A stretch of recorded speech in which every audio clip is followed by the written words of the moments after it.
Welcome to episode 27 of the Enrollment Marketing Geeks Show and Tell Show. I'm Andy Lynch. I'm President and CEO of Tassel.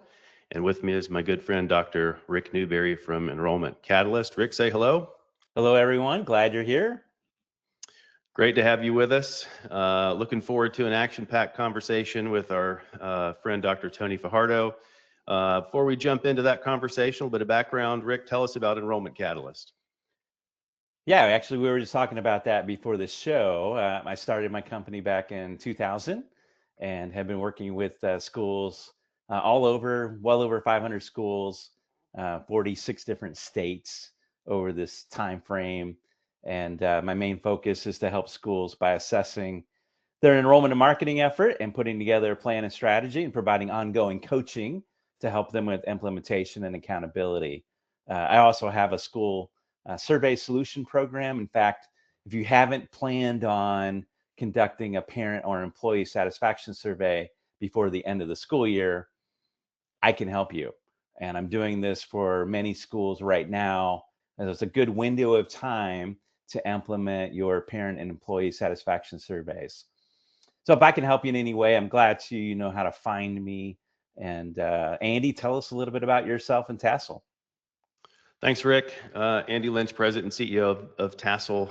And we help schools in a variety of ways. Online marketing, those digital strategies to drive interest from prospective right fit families. We do a lot of academic and athletic branding, whether that's just refreshing a tired brand with an update or comprehensive rebrand, rename, and then developing the brand standards guide. So once we have these, how do we use them consistently?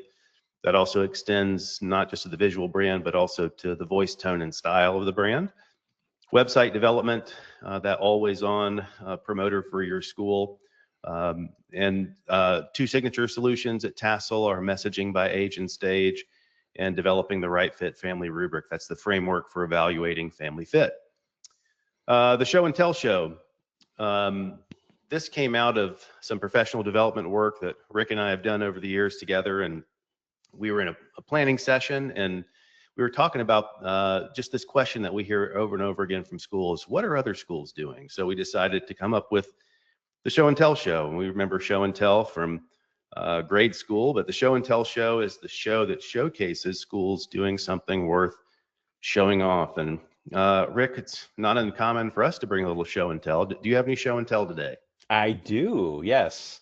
In fact, I was on a trip a few weeks ago in California working with Calvary Chapel Schools in Santa Ana. And one of the things they gave me is this Wingspan magazine. So, you know, we may think that print is dead, but this is really a great opportunity to have this annual publication that they send out to all their constituents that tell stories of the great things that are happening at the school. So just a great example of getting something in mailboxes of their alumni, their friends, their grandparents, parents on an annual basis. What about you, Andy? What do you have? My show and tell's a little unusual. So that's typical, though, right? You're always bringing something unusual. Really unusual. Little fun fact: did you know that I can ride a unicycle, Rick? I did not know that. Here's my unicycle. Can you juggle at the same time? I cannot juggle at the same time, but I thought I would just see if I could balance here for the rest of this. No, just kidding. I'm not going to do that. But that's my show and tell. Okay, all right. My unicycle. Was this like in your previous circus days? Yeah, but I was having trouble paying the bills. Oh, okay. The circus routine. My wife said, we got to settle down. The circus routine, it's not a good look. Do it. All right, so on the subject of circus, Rick, we've got some pretty cool events coming up. We have done our Geeks on the Road for 4 or 5 years. We decided to go virtual. So talk to us about the first installment of our GeekCon series. Yeah, the first one's coming up next month in April. Next month. And we're going to be focusing in on the Family Journey Workshop. And so it's a great opportunity to get this foundational framework as we go through the 5 phases of the family journey. And so it really covers everything related to admissions, retention, and marketing, and gives you that complete framework so you can walk away with the overall plan for what you need to do in your school in these areas. So highly recommend that you tune in to our Family Journey Workshop. We've had many school leaders go through this program, and it's very beneficial. Yeah, I love this one. Regardless of where you sit in the marketing and admissions team at your school, having that holistic, cohesive understanding of that family journey is so important.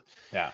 And then our second GeekCon this summer, July 22 and 23, it's the admissions playbook workshop. So we're going to go deep into the admissions function. It's not just for admissions team members. We've had marketing teams, heads of school join us for this one as well. But both of these GeekCon events, these virtual events, are half day, so 11:30 to 4 Eastern, both day. For the family journey, there's still time to take advantage of the early nerd discount, and for the admissions playbook, the way early nerd discount. So we encourage you to register for both of those, but wait, there's more. We love to get together with our fellow geeks in person, and we didn't want to let a year go by without doing that. And it's a great time to come to Florida in November. We're going to be at the First Academy for our Geeks on the Road event, the AI Summit. So a day and a half, a deep dive into applied AI for enrollment, marketing, for admissions, how to improve your team's workflows, what are the tools. And we intentionally designed this for later in the year because the pace of development for AI is just so fast.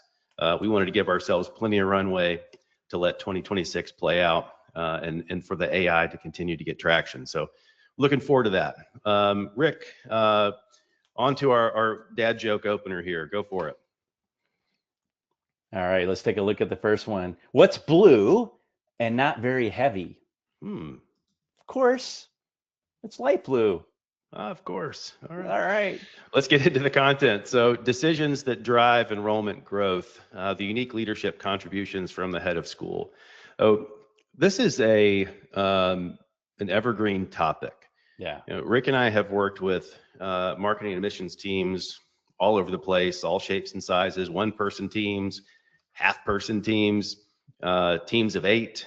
And what we find is regardless of the size of the team, it will typically not outpace the belief of the head of school in the enrollment marketing function. The head of school has to value that unique work.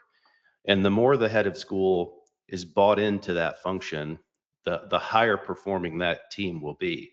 So we thought it'd be great to invite one of our longtime friends, Dr. Tony Fajardo, to join the conversation. So Rick, would you please do the honors? Sure. And Tony will be joining us, and here he comes. Hey, Tony, great to see you. Don't forget, to turn on your microphone. Hey, Rick, how are you guys? There you go. Doing Hey, man. well. It's great to have Tony here. Tony and I go way back. Tony has served as head of school in 3 different schools, and he has actually hired me at all 3 schools, and he's hired Andy and his company, Tassel, in all 3 schools. That's not the reason why we chose you to be on the show, but it's a nice little plug. But it certainly helps. It definitely helps. We appreciate that. And Tony, just give us a little bit of background on the 3 schools that you've been ahead at. We'd like to just see your, professional journey and where you've been and where you are now. Hey, I appreciate you guys having me on. It's always a pleasure hanging out with you guys. I know that we've been together and at different places with CISA and other areas. But growing up in the business, I took over a school. I started my career in South Florida, and I had an opportunity to take a school in North Carolina, in Charlotte. And so it was an opportunity to take a Christian school there called Northside Christian Academy, a church school. It's a smaller school.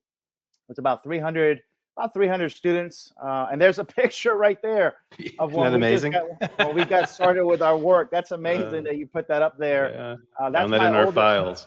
Yeah, that's my oldest son, Corey, or sitting next to me there. And he's now at High Point University. And there's my middle son, Tyler, and he's a graduate. He's getting ready to graduate at Ben Lippen School.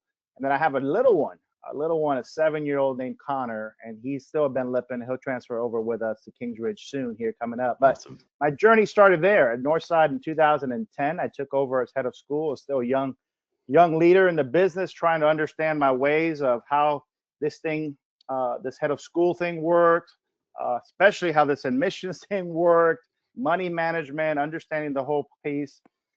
But I spent 7 years there, and then I took an opportunity. God called to us to lead a school called Ben Lippen School, which actually started in Asheville, North Carolina as well, and transferred over under Columbia International University over to Columbia, South Carolina. And so we had the opportunity to lead Ben Lippen School there over the last 8 years.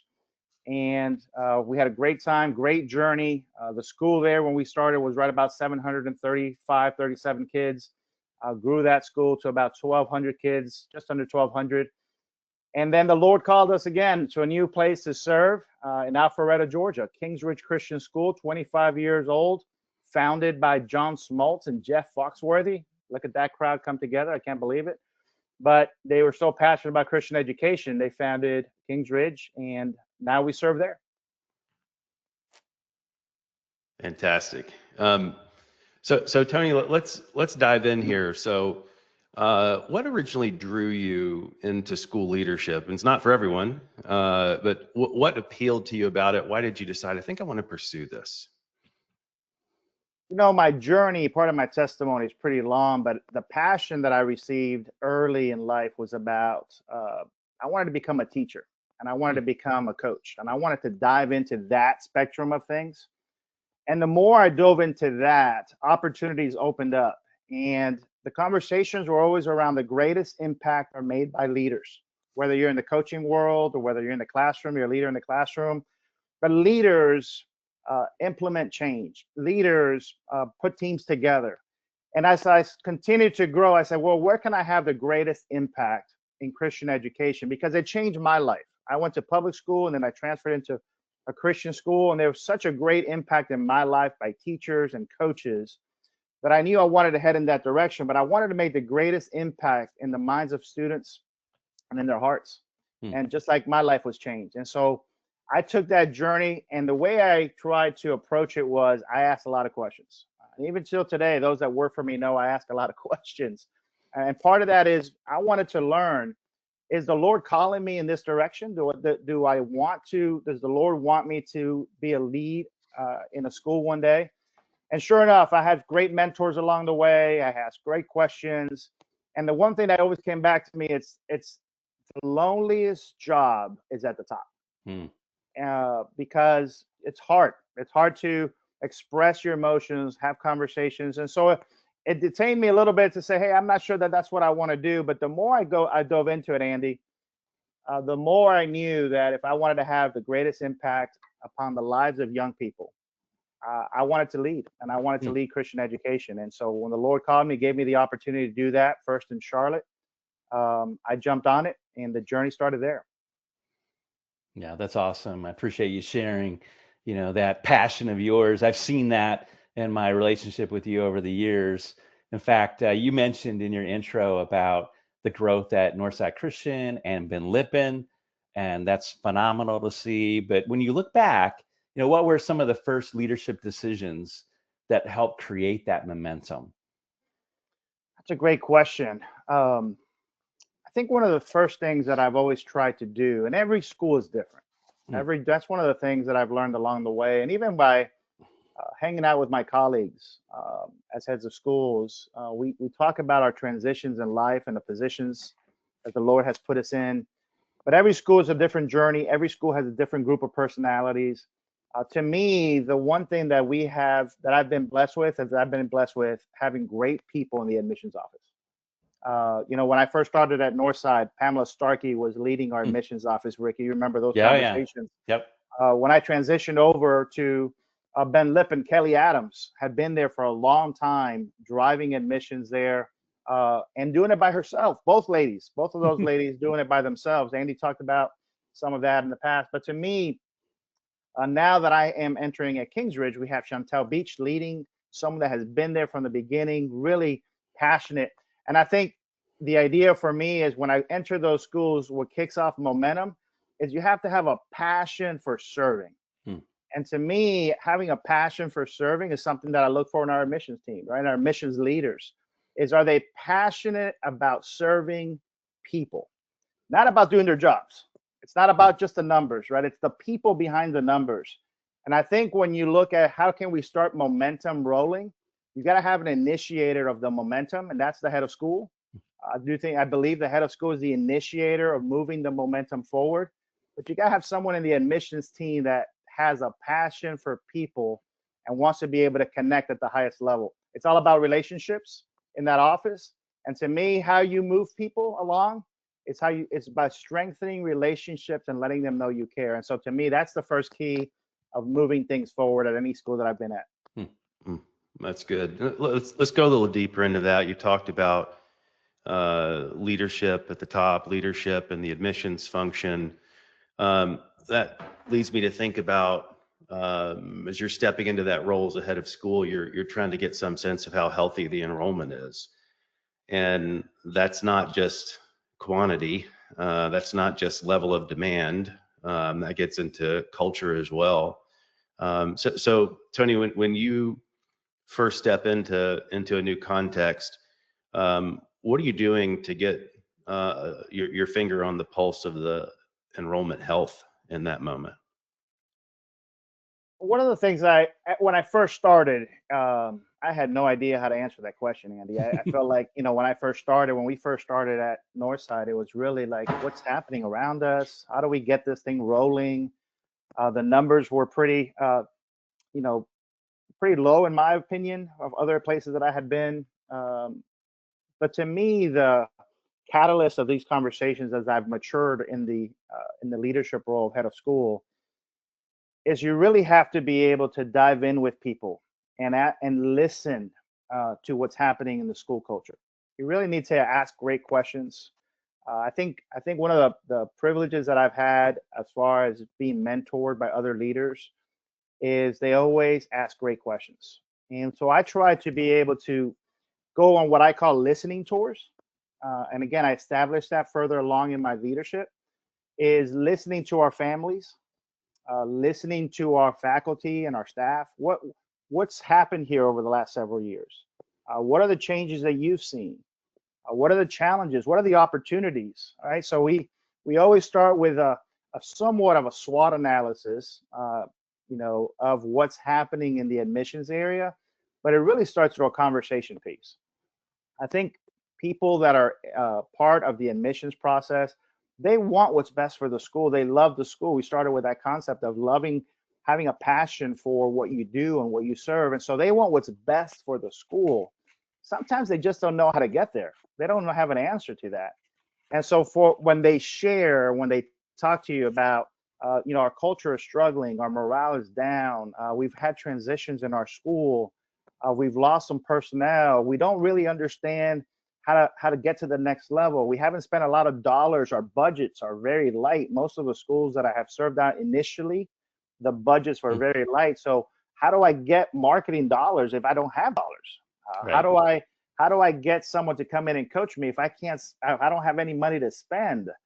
So a lot of those conversations come through just listening, so that you initiate a plan, just like a strategic plan, and you initiate the strategic plan around admissions. How do you work that plan then moving forward is critical to the team concept. That's good. Thank you. Yeah, it's so true. And I appreciate you partnering with me to help you in that process, especially as you began that journey at all three of these schools. But I'm interested in, in school leadership myself. I've been a head of school, and I can relate to what you've gone through.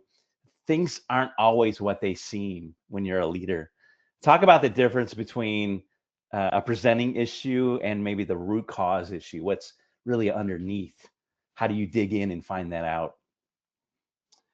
That question is sometimes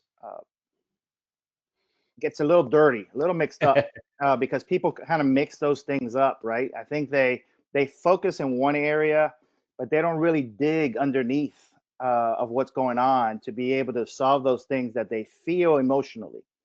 And I think that's the way I look at it. I look at, presenting issues as the symptom, right? But the root cause is, to me, the source that we're looking to. How do we adjust, and how do we tweak, and how do we move that?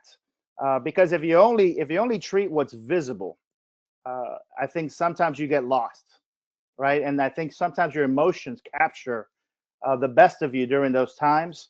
So it really needs to address what's underneath those issues. Why are parents all talking about leaving? That's when people say, well, we're all the parents are going to leave our school. That's an emotional issue. The question is why? Why are they talking that way? Why are they expressing themselves that way? If you look at the data, and the data says we're losing all kinds of ninth grade students, or all kinds of transitional grades. Okay, but why? It's not always just about the money. I think that's another myth. That's another surface conversation. Everybody transitions because of the money, or the tuition is getting too high, or the culture is off. Is it really the culture that's off? Maybe, but we need to dive into those things. And I think sometimes as leaders, we want to go in and solve the problem right away at the highest level without taking the appropriate time to dive in deep. And so, Rick, I always try to say, I'm not a mechanic. I'm terrible at fixing cars. I don't spend a lot of time in my car, because I know early, I figured out that's not my thing. And so I go and I take my car to the mechanic. And so, to me, you talked about this relationship early. And Andy, all of us have had an early relationship in this business. When I didn't know, the first thing I asked is, who can I go to ask these questions? And early in my career, I went to you. And I said, Rick, you're starting this business, Enrollment Catalyst. We're struggling trying to figure out this enrollment thing. I'm new at this business. I want to understand and really learn about what it takes, the deep down dive that it takes to get through all of that noise and solve the problem. And you dove in with me early in that career, and dove in with me and gave me the details of that. I was in every meeting and every conversation with you because I wanted to learn. I think that's an important part. If you're going to dive in, you don't just let your admissions team dive in. You have to dive in as the leader, so that you can learn the processes and the details, so that you can help your team as they go into the journey with you. And I did that with you. And so as I entered my second school, I had a great amount of knowledge that I was able to bring with me to help the admissions director there. She already had served for 13 years by herself. But the knowledge that I was able to bring with her was a little bit more into what we call the root cause. I see the root cause before initially they were seeing the root cause. And we were able to dive into that deeper. But again, even when we see it as leaders, to me, you still need the expert in that area. And so that's why I've brought you in there as well. And you worked with Kelly Adams and our team that was there to, again, identify, not just sit in the presenting issues that pop up in surveys and things like that, but really to dive into that root cause and get us to the next level. And now we're doing the same thing at Kingsridge.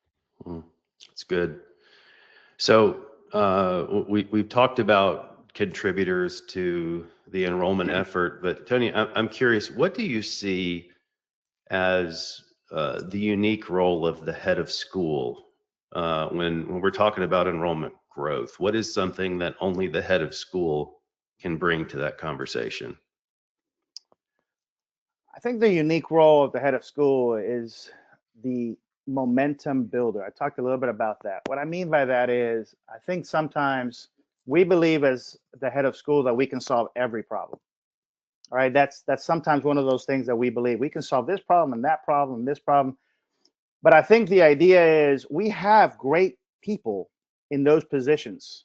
And if we don't, that is part of our job. Part of our job is to identify the team members that need to be in those positions on the right seat on the bus, right? You identify the right people and you put them in the right seats on the bus. I've been blessed that the initial right people were there already, that we can work through the process. But to me, the other piece, Andy, to answer that question is, I believe that the leader has to dive in with those people to help the admissions process go along. It's easy to check the box to say, hey, I brought Rick in. Rick, you and my team, go do it. Or Andy, you and my marketing team and communication teams, you guys figure it out. It's important for those that are in the admissions process to know that the leader is in it with them. that they're not on an island and they're not solo working on this process or trying to solve these problems, that the leader's in there and understands the challenges, understands the data, asks a lot of questions about the data. And I think that's part of the process. I think leaders should allow their teams to work, but they should ask questions, right? Part of the accountability process is to ask questions so that he knows that the team has processed the things that they're working with, either you or Rick or others. How do we know they're processing? Is by us asking questions that we know they're moving that system along. The hardest thing to do is to initiate the process and then move the process along, right? It's easy once the process is initiated. Once we have the roadmap, great, we have the roadmap and we've established it. The question is, how are we going to make sure that the team works on the roadmap along the process? That's part of our leadership. Part of our leadership is, hey, where are we at? How are you guys doing? Do you need additional help? Are you asking additional questions? How do we move this thing along? Because I think if we focus on the outcome, it's too easy. And I think for leaders, for me, the leader should be focused on the process. The process will lead us to the outcome. But if we lose sight and we just focus on the final numbers, that process can get lost or it gets bent along the way. We took the wrong turn and then we fall further behind instead of staying on track where we want to go with our goals. That's good. Yeah, that's such an important leadership behavior, is just your willingness to jump in and to spend time with your staff, knowing exactly what's going on. I like how you've modeled that in all of the schools. I mean, when I work with a school, my preferred conversation is not just with the admissions and marketing team, but also with the head of school in the room. So important. So as you look at your own personal involvement in enrollment conversations and strategies, I mean, how often should a head be involved in that? What's the rhythm that you would aim for, as head of school, to be meeting with your team? I think if you ask my teams, initially, probably we met more than they wanted to. I think part of that process is just getting to know each other and getting to know how we think and how we go about our business. But I think the proper rhythm is on a weekly basis. You should be touching base on admissions. I've carried that rhythm now for multiple schools. The idea that I touch base with my admissions team every Monday. And so for me, Mondays, whether that means at 1 o'clock or 10 o'clock in the morning, I want to know with our admissions team where we're at. Where are the numbers looking at? Especially now we're in re-enrollment right now. And so I want to know, I want to see the data. I want them to walk me through the data. Because I want them to be able to understand the numbers themselves. I mean, I understand the numbers, but I want them to talk with each other, but to me as well as by the understanding of the numbers. So on a weekly basis, we walk through the numbers. We walk through the important numbers. Where are we as far as inquiries? Are our inquiries currently above last month's increase or last year's increase at the same time? We dive into, well, not only are the inquiries, but have the inquiries moved into application process? How have the application process moved into enrollment? Is there a gap? Are we missing some numbers in there? Are those people stuck? So if we're missing numbers in there, are they stuck somewhere along the process? And then do we have to reach out to follow up to make sure they're moving along the process? Asking those questions for me and seeing the rhythm of that has helped me better understand if my team is picking it up as well. And along the way, when they pick it up, it's a well-oiled machine. I come into the meetings, they give me the feedback, we discuss the numbers, and we move on to the next part of the plan. What's next in the plan? How are we going to follow up? Who's going to follow up? Are we adding stuff to the marketing team? Do we need to spend dollars in communication and marketing in other areas? Where are the areas that are weakest because we've identified it as a team? Hey, kindergarten, we're not getting enough kindergarten. Okay, now we can focus Andy and his team to focus in that area for us, and we can spend the right dollars in the right places.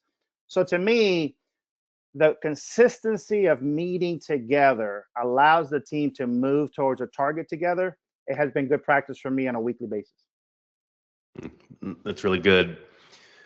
Tony, let's zoom out a little bit. We're talking about specific tactics to move specific numbers, but when we zoom out at the macro level and think through a school's mission, vision, and core values, and I understand different schools, different leaders use some different terminology for how they would describe those statements, but I tend to think mission, why do we exist? Vision, where are we going? Core values, how do we behave along the way? Whatever framework that you bring to a school or that you leverage that's already there. Talk about how you bring those foundational commitments into the conversation with marketing and admissions, ultimately in pursuit of enrollment growth. Yeah, Andy, I think that's a really good point. I think when you look at trying to understand where you are in the admissions process, a lot of that identification early. Once we get past the emotions that we talked about, as far as here's how people are feeling, but we also need to be, what's the purpose behind admissions? Right? Like, what is our purpose behind admissions? And the purpose is to be able to communicate with the external constituents, but also internal constituents, who we are, why we exist, and what the process is as far as the values behind it. And so to me, the admissions process should be about, first of all, we have to understand our purpose as a school. If we don't understand our purpose as a school, why we're serving our constituents, we lose the ability to communicate and send out and prepare the message to send out that's consistent. I think that to me has been the key area of picking up wherever I've transitioned to. There's been a little bit of transitions before me, and there's been a little bit of inconsistent messaging. Who are we as a school? Where are we going? Are we still a Christian school? Is it a covenant model? Is it not a covenant model? So that messaging, when it gets lost, we have to refocus it by saying, let's look at our mission. Let's look at our vision. Let's look at our core values. And are we aligned, and are we sending that message clearly and consistency out into our constituents? When that message gets watered down or gets distorted in any way, people start to go, am I at the right place? Is this right for my family? And that's where that noise starts to kick up that we talked about earlier. And so the more we can clearly share with our constituents the purpose of who we are as an institution and tie that into our missions, communication, and marketing, the more we're going to be able to advance in our admissions process. Because people are going to clearly know who we are, where we stand in our community. And if they know that there's a differentiator in that sense between the public school and the Christian school, then I'm going to be at least going to go and want to take a tour and want to learn more about it, right? Because you caught my attention. You're very clear with your messaging. I think sometimes in our schools, messagings are a little blurred. And that, to me, is one of the areas that you could bring back to center, is focusing mission, vision, and values, and making sure that your team understands those purposes and how we communicate it out.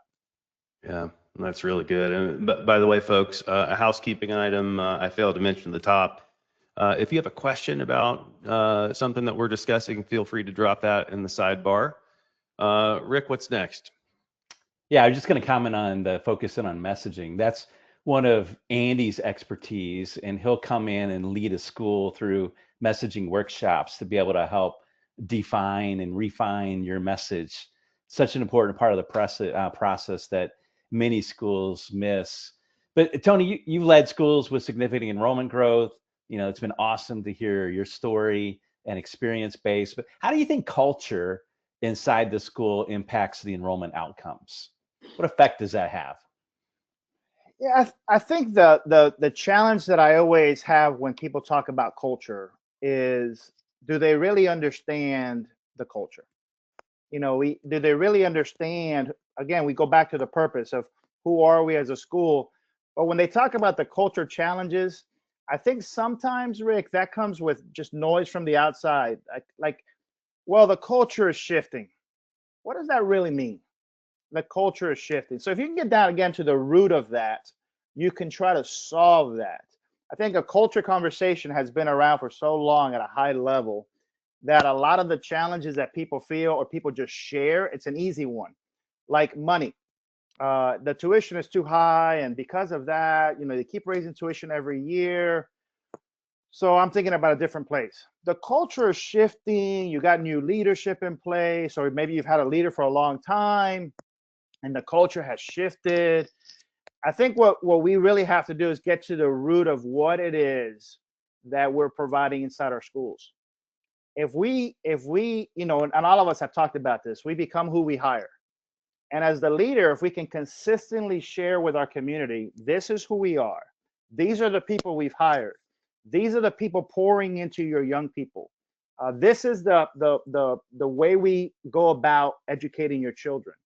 And that message, those messages are clear. This is how we do athletics here.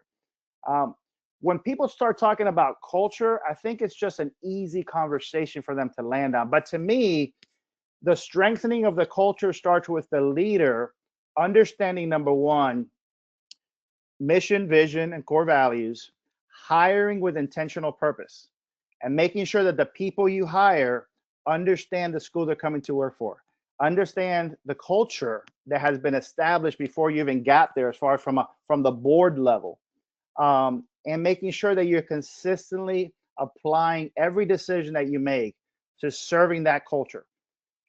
Because then you can answer the question, is the culture drifting? Well, no, let me answer why we're not drifting. Because if two kids just get in an argument or get in a fight or say inappropriate language or use inappropriate language, that's not a culture shift.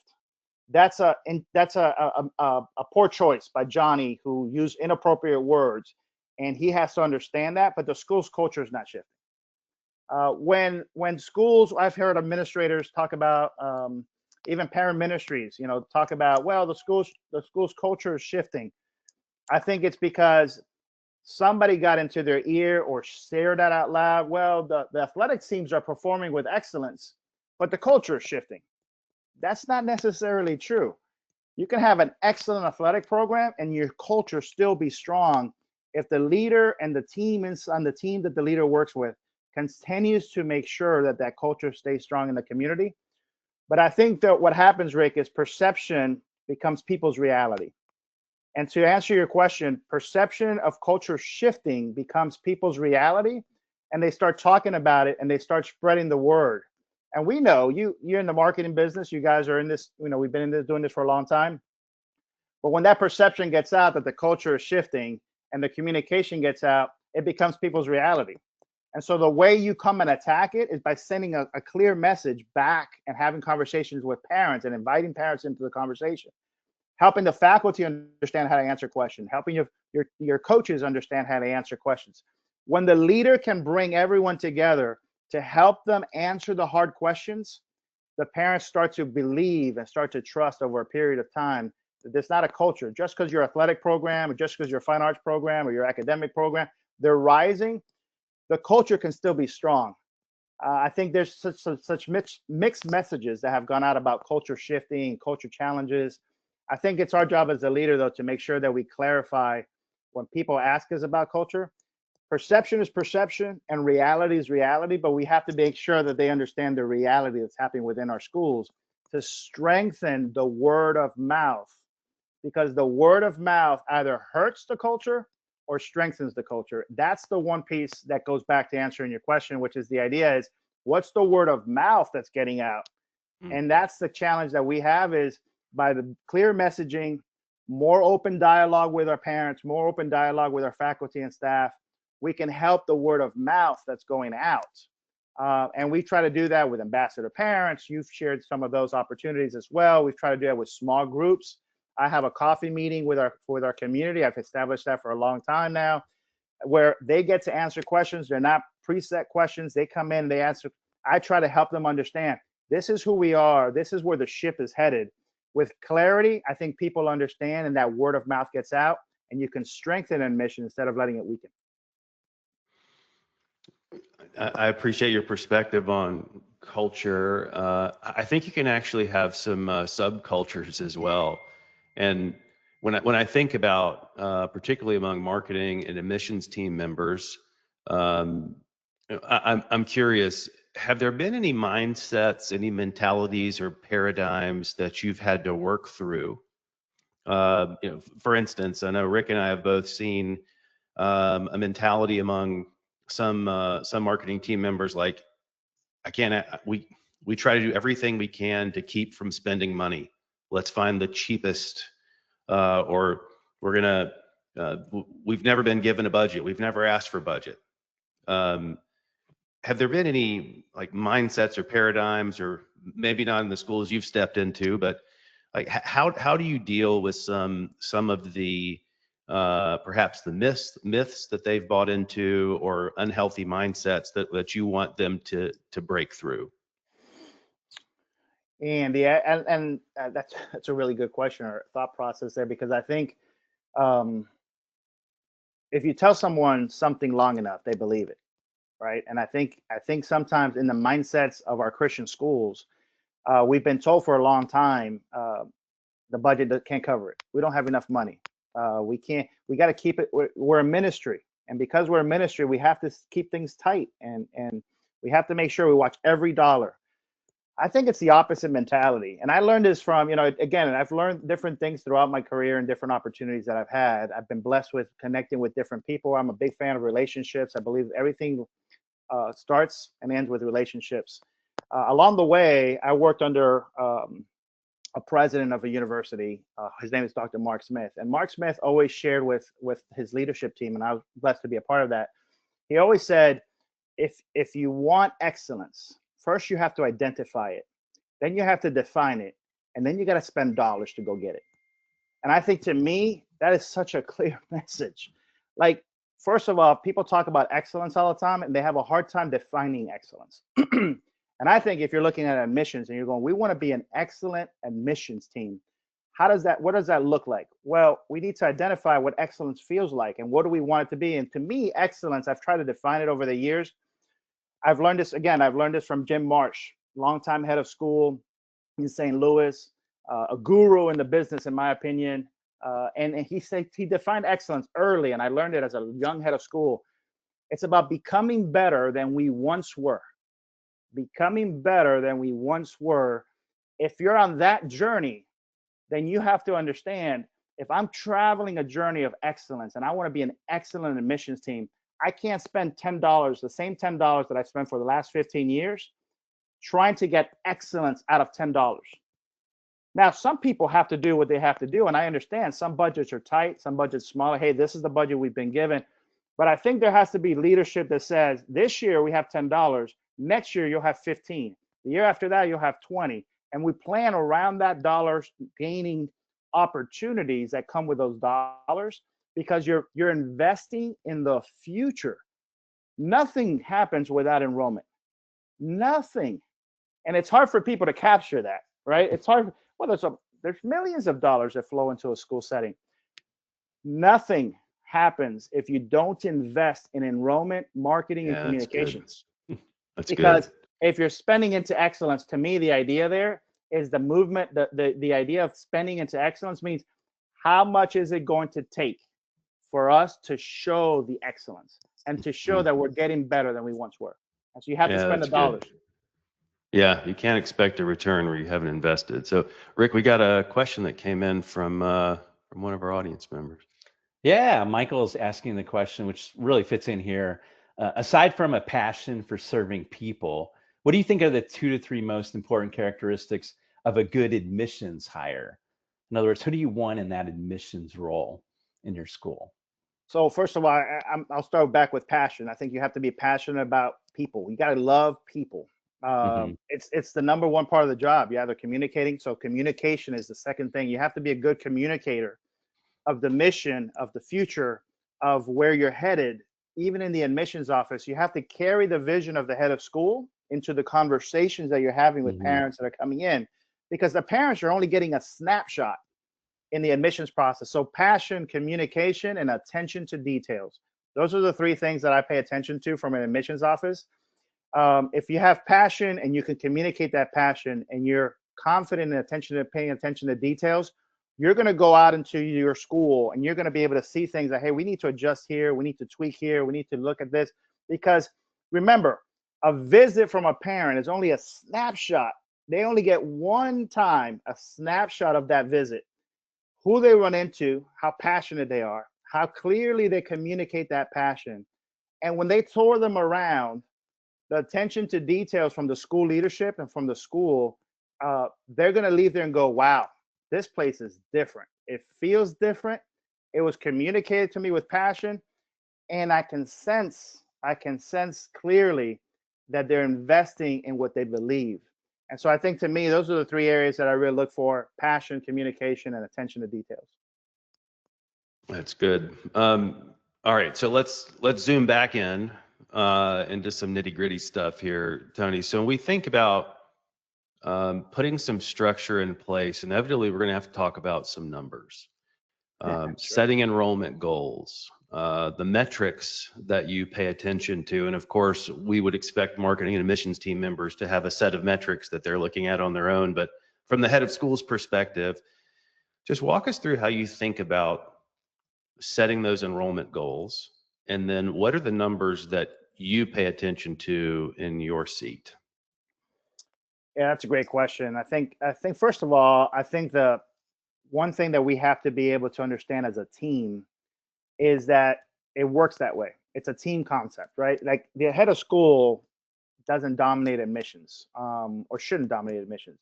It's a team concept, and so the team needs to understand the numbers together. When we understand the numbers, we can make good decisions. And so, to me, one of the things that I try to do, or I've tried to do, is to help create a clear dashboards that allow the team to see numbers as quickly as possible and identify the gaps. That to me, some people call them KPIs. That's fine. The idea there to me is I want our admissions team to have clear numbers that they're looking at, that we're always diving into in those weekly meetings. So I want to know, first of all, I want to know where we are with inquiries. Inquiries is a big one for me. If we're not getting enough into the funnel, and those of us that have been in admissions conversations for a long time, you have to look at this thing as a funnel.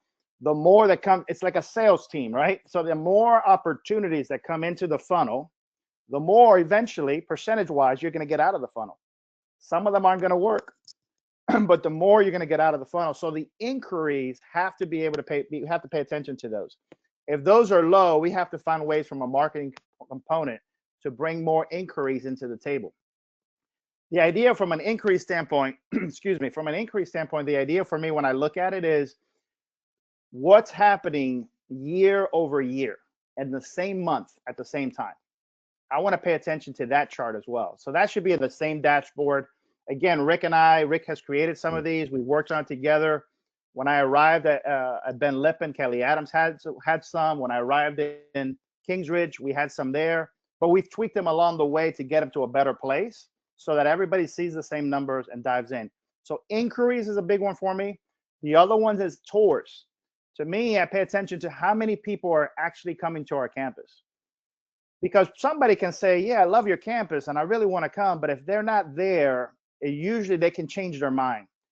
Most schools that are healthy these days understand that the yield of people that come in from a tour percentage to a actual contract signing, the yield's very high.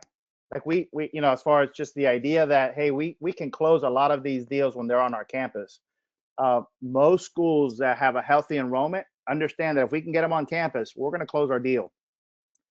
So tours is another one I pay attention to. And then the last one that I pay attention is contracts offered and contracts converted. In other words, actual signing to the offers. To me, if there's sometimes what happens is we offer a contract as a school or an admissions process or admissions to the school, and then people kind of hold on to it, or they don't make a full commitment to it, and they're stuck in that middle world. And sometimes we're having all these conversations about all these numbers, and we forget to pay attention to those people that are stuck in the process.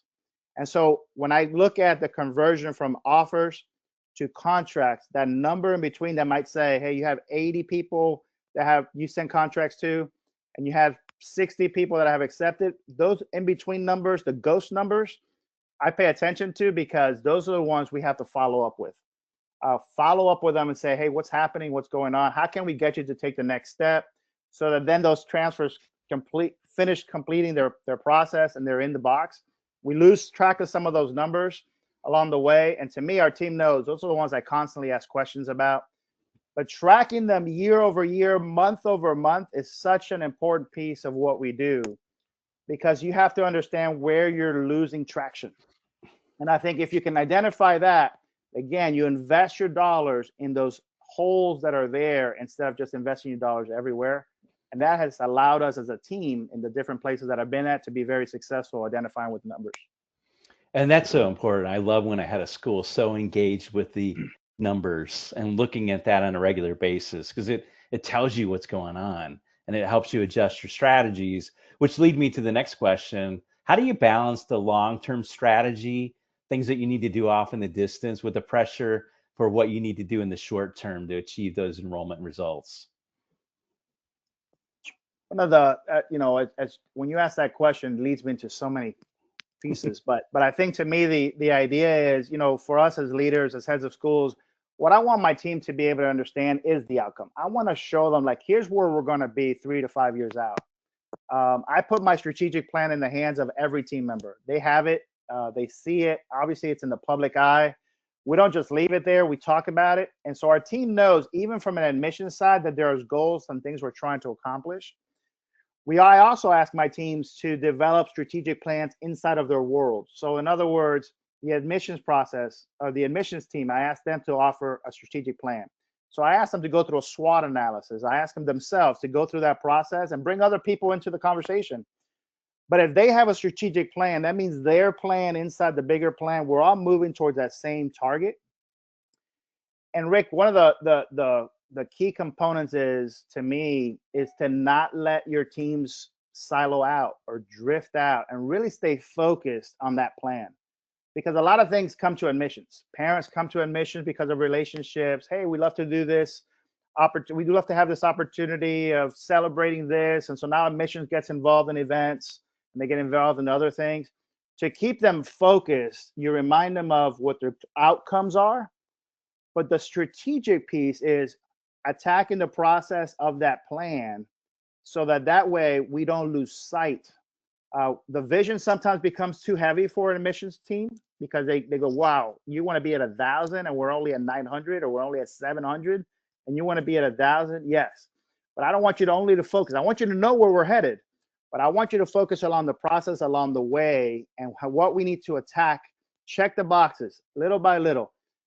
When you're working on your PhD, they always tell you, hey, Rick, you know this, but they always tell you, hey, you can't take one large bite out of the elephant. Take a little bite at a time and eventually eat the whole thing, and you finish your PhD. I try to share the same thing in admissions. See the outcome, but work the process little by little. Check the boxes, and we're going to get to the outcome. The Lord has worked through great teams and great people to get us to the outcome by working through the process.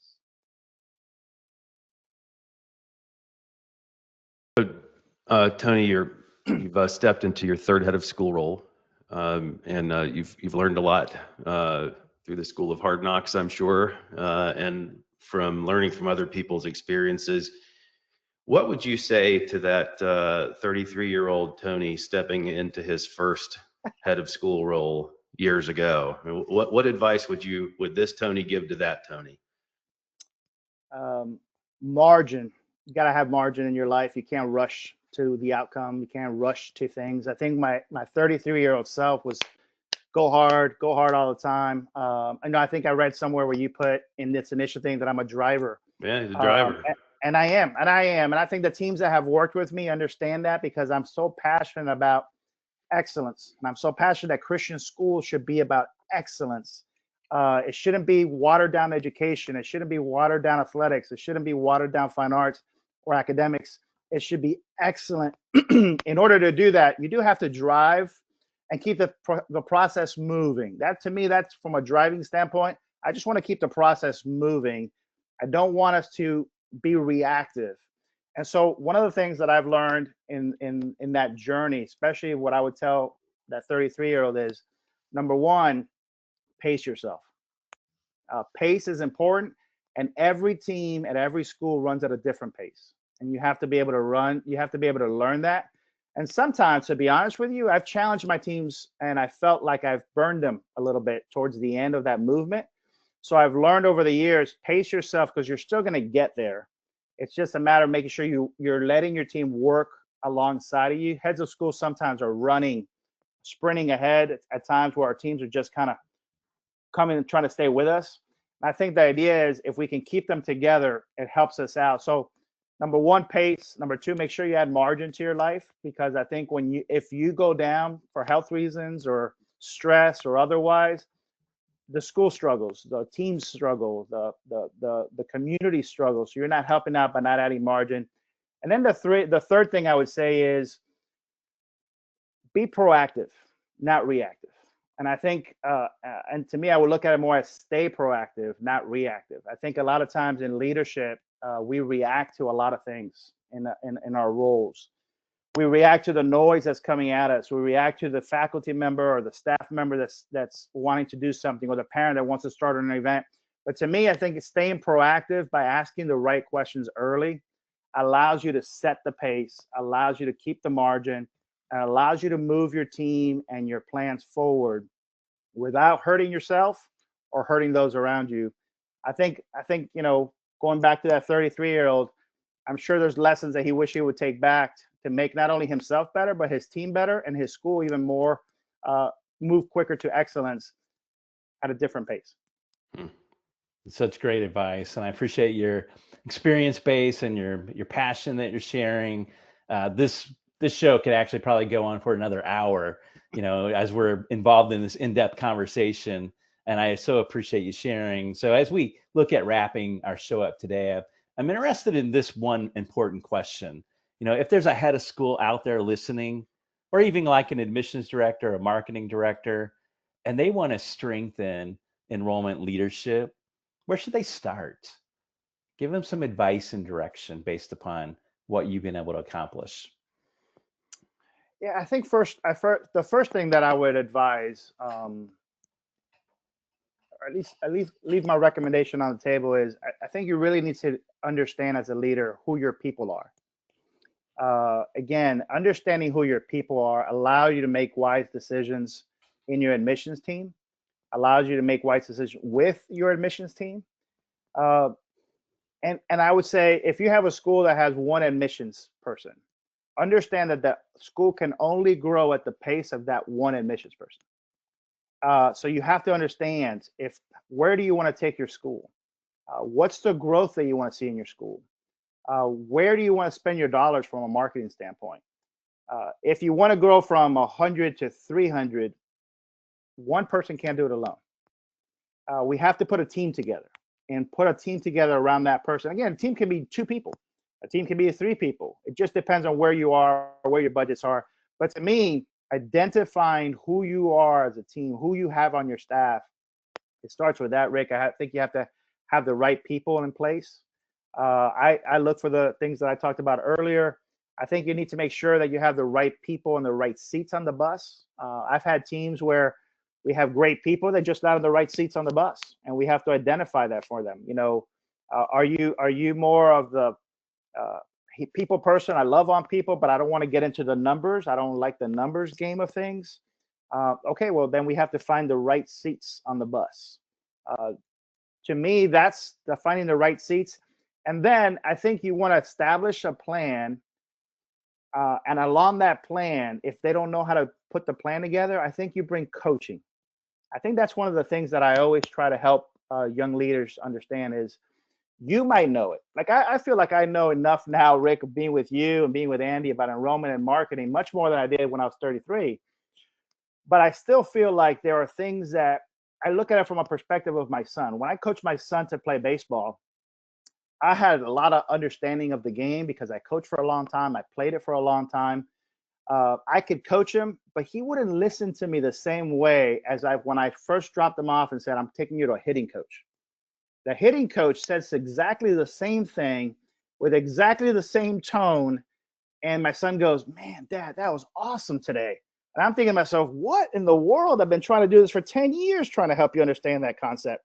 And I think coaching is that one piece that I think we skip over in our admissions teams. If we can bring a coach to help our people, even where they're at, even if they're great, how do we take them to the next level and let them think outside the box a little bit? It makes a world of a difference when we go from trying to go from good to great inside the admissions process. That's fantastic. Very good.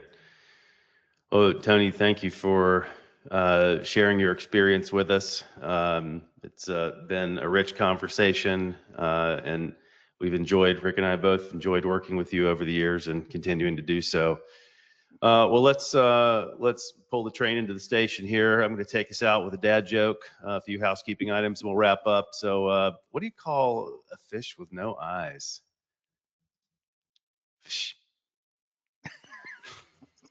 You're welcome. If you enjoyed that dad joke, Rick and I would love to have you at our Family Journey Workshop coming up, our GeekCon, our virtual Family Journey Workshop, April 15 and 16, 11:30 to 4. There's still time for you to get the early nerd discount. We'll have some great dad jokes and some great teaching. Second, July 22 and 23, the admissions playbook workshop, again, virtual 2 half-day sessions, eligible for the way early nerd discount at this point. And then we encourage you, if your team is going deeper into AI, if you, regardless of where you are in that journey, whether you're still on the side of the pool or you've dove into the deep end, you will benefit from joining us in person at First Academy in November for our AI Summit.